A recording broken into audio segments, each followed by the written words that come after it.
বাজারে ছোট ছোট বাটা মাছ দেখে এতই লোভ লেগে গেল যে মূলোর ডাঁটা দিয়ে আর সবজি দিয়ে চচ্চড়ি খেতে হবে, তাই 500 বাটা মাছ নিয়ে নিয়েছি।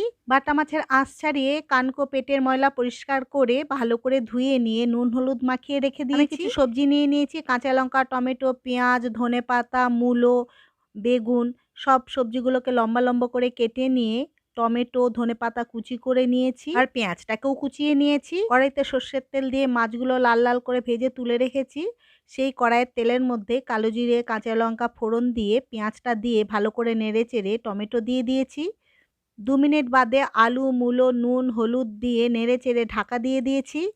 3 মিনিট বাদে নেড়ে চেড়ে বেগুন দিয়ে ভালো করে নেড়ে চেড়ে জল দিয়ে 5 মিনিটের জন্য ফুটিয়ে নিয়ে মাছটা দিয়ে দিয়েছি। তারপর আরও 2 মিনিট ফুটিয়ে নিয়ে কাঁচা লঙ্কা, ধনেপাতা, কাঁচা সর্ষের তেল দিয়ে গরম গরম পরিবেশন করেছি। মূলো দিয়ে রান্না করার জন্য দুর্দান্ত স্বাদ হয়েছিল।